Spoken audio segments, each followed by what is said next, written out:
Welcome everyone to Survive, Thrive, and Triumph. Today we're going to go over the good, the bad, and the ugly. And unfortunately, I think Vicky's going to have more bad and ugly than she's going to have good. So take it away, Vicky. It's all you. All right. Well, I think I'm just going to go down the list of, new developments, clarifications. Let's call them clarifications.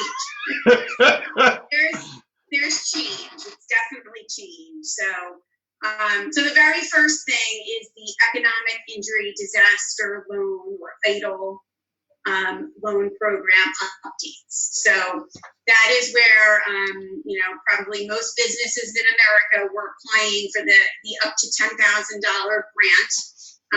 In many places, it was being communicated specifically as a $10,000 grant, and businesses were really depending on getting this money that they were promising within 3 days of applying, and could possibly keep you in business for a week or two until the other stuff came through.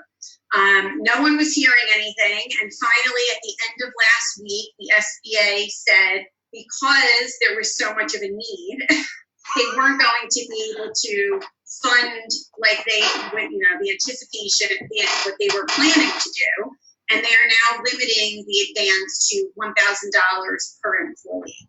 And they're actually changing the amount of the overall loan also. Initially it was up to $2 million, now it's maximum of $25,000. So, but I think most people really cared about that initial advance or grant payment and what they could expect and depend on. So as of right now, it is now $1,000 per employee. We don't have specific guidance from the SBA yet what that means for a self-employed person, where they're not really an employee, so they're not on payroll, but it's self-employment income.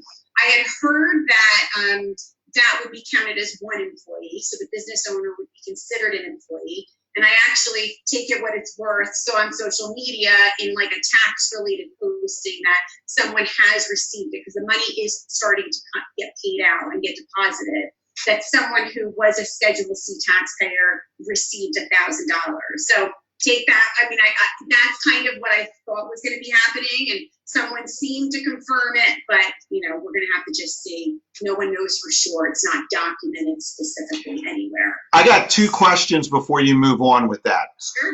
Because I never filled out for our clients. I never did any of the EIDL. Well, actually, I did do one for one client, but I didn't recall seeing a spot to fill in to put the number of employees. Was there a spot for that? So it's the number of employees that you had on the application that would be considered or used to come up with that $1,000 per employee. Okay. Right. So I don't know for sure if this person that says that they got the $1,000, if they put one as themselves or if they put zero. I don't think I think they're just cranking stuff out based on fields that were filled out. So I don't know what that, it's just going to be kind of like a little bit of a guesstimate here for folks that did not put at least one. Right. There. So to clear up any confusion, this EIDL went from the $10,000 grant to up to $2 million when it first came out, and the first. Right, and the rest would be a loan, and there wouldn't be any collateral or personal guarantees up to $200,000, but that's all gone away now, and the max that anybody can get is $25,000 based on the number of employees, $1,000 per employee. Now, is this all going to be forgiven? Is it going to count towards PPP? Is it a loan? How is it working? Do you know? The advance will be forgiven. That was automatically an advance /grant. Originally, the $10,000 was supposed to be subtracted from PPP forgiveness. So, we were looking at it as, well, that you're going to get in 3 days, take it. And then if it gets subtracted from your overall PPP, hopefully you get it. What difference does it make at that point? Like, at least you're getting funded over a period of time. So as far as like taking, subtracting, nothing's really been said differently than that. So I'm assuming if you get $1,000, that it will still be deducted from PPP loan forgiveness, because no one says it won't. and originally was going to be. So I'm just going to, as of right now, that's all we know is that it's those same rules. It just, the amount has changed. Well, just to, from a client perspective internally, we had a client, the one that I completed, the same client that I completed, I did it on the very first day within the first 2 hours that you could go online to do. We still have yet to hear back with regard to the EIDL. We then in turn applied through their bank for their PPP loan. The first day that we could, the bank opened it up at like basically 5 o'clock a week ago Friday. They've been approved now, but they've been approved now for their PPP loan, and we should be getting the funds. But what happens? Is there any guidance on what happens if they get the EIDL after they get the PPP loan? I still read it as the same thing as it was. So probably they'll take the payment back over to It's again, I don't think they've really thought this all the way through and all the little nuances. The main problem is they did not have a good sense of what the need was going to be, and that's where they messed up. Josh, one of our members, just posted an email, but I can tell this because I've seen this email now. An email has come out from the SBA to applicants. So I don't know if you got this email for the client you're talking about, but I've seen it now for several businesses. It specifically says on March 29th, following the passage of the CARES Act, the SBA provided business owners with the opportunity to obtain up to a $10,000 advance. It was part of the full EIDL program. And then they're pretty much saying at this point, the advance is only going to be the $1,000. So if you have 10 employees, you can get $10,000. But I think that a lot of the, there's certainly a lot of companies out there that are less than 10. Actually, I haven't gotten this for our client, but Josh, thank you for posting this. Yeah.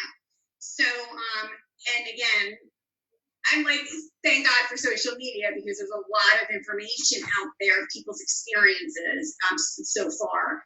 And it seems as though once this email comes, that then people are seeing deposits within a few days of getting this email. So I guess they kind of said, we can't do what we were saying. Oh no, we have to communicate this. And now they've figured out how much they can allocate to all the applicants. So their concept is they wanted to do something for everyone versus not, having to keep certain people out from it 100%. So that's the bad. I don't know when you're going to get to the good, except maybe that these funds are coming out. That might be the only good that you're going to talk about. Let's get into the ugly, and that's the PPP, what I consider ugly after all the conversations we've been having with our clients and our internal discussions with our teams. It's just all over the place. So let me go through some of the facts here that I know. So in general, funding has started. People are starting to see the money in their accounts, but it's primarily folks that are working with small, local, maybe even regional banks. The big banks have not processed loans yet. Their process is taking longer. Some of them started late. So it's a relationship with the larger banks that are actually having the problem. They actually give the government more pushback. There's, what I've heard is that the smaller banks are kind of looking at it as like, well, maybe we can get more customers out of this. It's a relationship building thing. So they were a little more open to the concept of these PPP loans than the big banks were. But some guidance that's out there just overall is, some of these banks are taking longer than others. But if you've already applied, your EIN is in the process, and they're doing checks and balances to make sure that people aren't applying multiple places and getting funded multiple places. So if you've applied and you're in the process already, don't go apply with another bank. Don't think that means you're not getting anything. You just have to keep communicating with your banker and bank Because if you apply elsewhere, you can really slow everything up because now you're going to get kicked out of the system, and that is definitely going to do more harm than good. If you're turned down by your bank, you have to be really turned down by your bank to then be able to go elsewhere. I've seen that about 5% of applicants are getting turned away, but there's no facts out there or statistics as to why they're getting turned away, but there has been some that have gotten turned away. So if, let's say, you have a relationship with a big bank and whatever the criteria they're using internally, you get turned away, then I would say try a smaller local bank. And then if you don't do well there, then go to one of these other, fintech or financial technology companies that we've been posting about, whether it be Kabbage or now QuickBooks Capital or some of the other options that are out there. But I know small banks are funding. So the Cabbages of the world are still kind of working through their kinks and approvals with the SBA. So if you get turned down by a bank, I would go the small regional route first. So that leads, it's a good little segue with regard to Thursday, and I'll say it again when we get done, but we're going to have the vice president of Woodsboro Bank, a small community bank in Frederick, Maryland, on to talk about how the PPP is affecting banks, how banks are looking at the PPP, and we know through that one of our clients has already got, that's in Woodsboro, has already gotten the funds in their account from Woodsboro. So this is a bank that's already approved, processed, and disbursed funds. So we'll have Chris Clemens on Thursday to talk more about that. So have your questions ready, everybody. If you want to send us questions ahead of time, that'd be great. We can make sure that Chris goes over it. But yeah, so the small community banks, and actually another one of our clients, we got confirmation yesterday, or actually over the weekend, that both their loans for their two companies have been approved, and it's roughly between the two of them, it's roughly almost $750,000, and it's just a matter of now funding that. Right, and to that point, we are seeing patterns, and this is out in the accountant and CPA world, that the larger loans are getting funded first. Correct. It seems that the larger payrolls are going first. Now, whether that's because those folks were ready to go faster than the smaller companies, there's no way to tell. But these are large, we're seeing larger weekly payrolls that are the ones getting approved initially. So, if you're in the process of getting approved for PPP, you've been approved, and it's just a matter of getting through the paperwork and the timing, you really need to, the next phase of this is starting to plan how you're going to segregate or use, specify how you're going to use the funds and tracking of how you're using it. I've heard that some banks, right off the bat, when they're going to give you the money, they are opening up, giving you another bank account to put the money into, so they can track how it's going out. I also heard of one smaller bank, and I've only heard it in one place, but where they were actually holding the funds, and you need to show your payroll report for their week, and then they're going to release the funds once they know how much you need. So that's really trying to control it. But the problem, and they're doing this because they know they have to have a process to forgive the loan, but the federal government has not given guidance as to what is going to be required. So the banks, to protect themselves, are trying to come up with these foolproof processes to put in place, or tracking mechanisms on behalf of the businesses, so that they can be assured that they're going to be able to forgive this at the end. So I think in the next week or so, as everything's getting funded, actually hopefully in the next week, we will get guidance on the specifics. But right now, banks are taking it upon themselves. So as loans get funded, we'll see how the banks are handling it. And that's because, if I'm not mistaken, that the banks are the ones that are going to, you have to ask the bank or whoever the lender is for forgiveness, and they're the ones that are going to basically say yay or nay based on whatever guidance that they're given. Right. So that, Treasury has come down with, once you're approved, you must be funded within 10 days. So that is direction they're given. Then the timing of this 8-week period starts when the money is put into your bank account, or the bank account that the bank set up, and then that's the 8-week period. So they've actually really tightened up what they were originally saying, because it was going to be a longer period of time.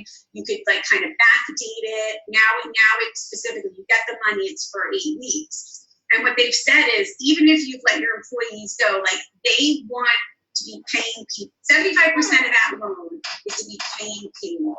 So even if you've let employees, furloughed employees, they want you to bring them back. If your location is closed because of social distancing rules or whatever else, other reason, they still want you using that to pay employees, even if they're at home. So it really is just, what it's coming down to is, this is not to save the business. This is really to try to avoid for this period of time, more people going on unemployment. Right. So it works great. It's a good solution for people that are still functioning as usual now and now need that help to get through this 8-week period.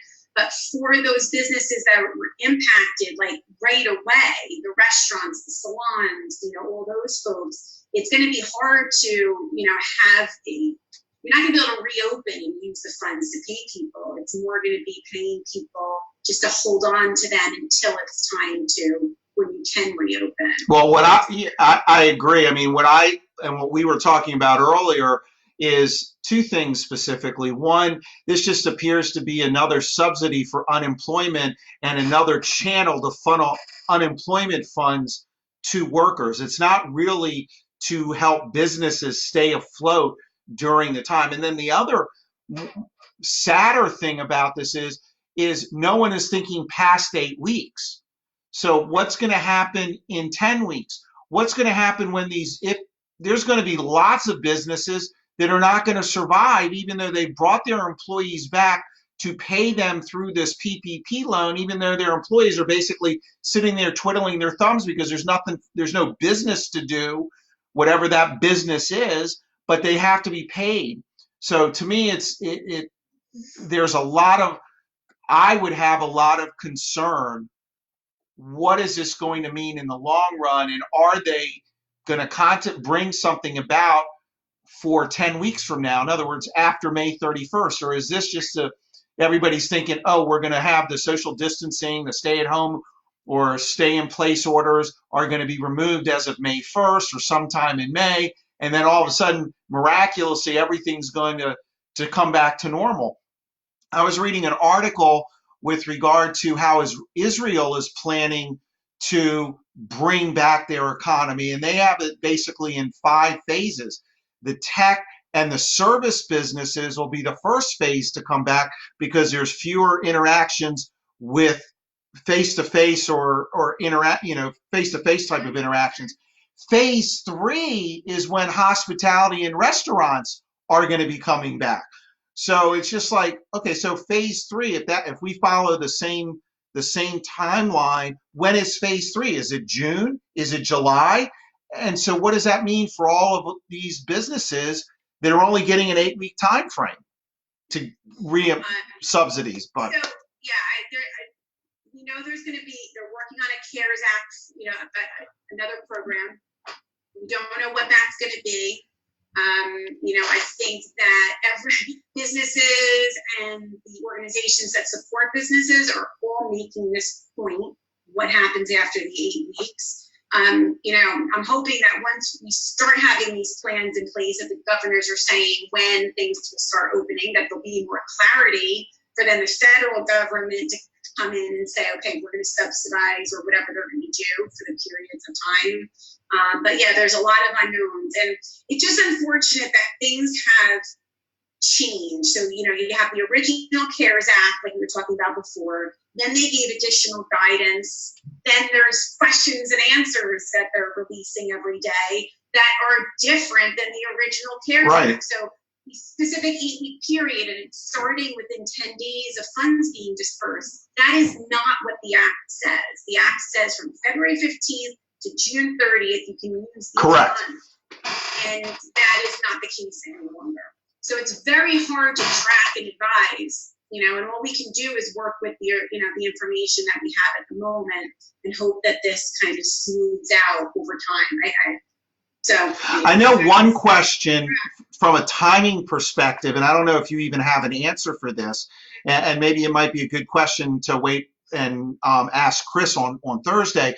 But let's say you get funded today for your business, but you don't have payroll again. You're on a semi-monthly or a bi-weekly payroll. Your next payroll is until next week. So you're never going to totally use those 2 payrolls because you're going to go past the 8 weeks that you're allowed to. Have you seen any conversations or discussions about asking the bank to fund when your next payroll is or anything of that nature? I have not seen anything like that. I mean, I know just from an accountant's perspective that is going to right. happen. I haven't seen anything regarding that. I mean, I would just recommend that you have to have those conversations with your bank and see where there's leniency. It's either going to be that they will adjust the 8 weeks slightly, they will adjust when the money goes into your account, or they're going to say run payroll for a half pay period to get it in. I mean, that's always an option too. So again, they don't know what the government is going to say are the requirements for them to use to forgive. So I think until they know that, there's still going to be uncertainty. So it's going to be what they feel comfortable with on a bank by bank basis. I mean, we're even seeing whether it's self-employed or even partnerships and owners of partnerships with K-1 income. Every bank was looking at it differently. Yep. Some were telling partners to go and do it on their own. Some were saying it was part of a partnership. I mean, that's like dramatically different handling of the same type of business. So at this point, it's that communication with your bank and communicating with them. That's the key thing versus anything anybody else is even saying. So that's my yeah. at this point. So, okay, so we hit the bad and the ugly. Anything good? Nothing great, let's put it that way. I'll take good. We had posted last week that they're kicking off this Main Street lending program. The specifics aren't out yet. We know it's going to be through the banks. So, they are loans. There's nothing about forgiveness in there. But I would just say, keep the conversations going with your bank. So if, you get through PPP, you get funded, and then be talking to them about this Main Street lending program if you think a loan of whatever. I think they're going to be on the larger side, possibly. So whatever you're thinking you might need then after the 8 weeks to get you by, be having those conversations now. And then, the only other thing, which I don't really feel is a great option, and I think it's very hard to manage, but if you don't do PPP, or if you do PPP, there's ways kind of around this. But Congress did, part of the CARES Act was the ability to defer employer payroll taxes for a pretty long period of time. So if you have employees that you've been able to keep on, and for whatever reason you aren't able to do PPP or didn't want to do PPP, you do have this option of delaying when you have to pay the employer portion of payroll taxes. Only the employer portion. Only the employer portion. So that's essentially for 2020, that's 7.65% of what would normally get paid out to the government as you process payroll, or with your quarterly payroll tax returns, depending on what size you are. But those payments, and that's anything between March 27th and December 31st, so it's a pretty long period of time. So for a larger payroll, it does add up. You don't have to pay, you've got to pay 50% back at the end of 2021, and then the rest of it at the end of 22. So it's another option. It's a deferral, but you have to be very careful that you are able to pay it and putting funds aside at some point to make sure that isn't a shock to the business. Then managing cash flow, it makes it even more and more important. I don't like playing around with payroll taxes. I think it gets very hard to say segregate that money and just don't touch it.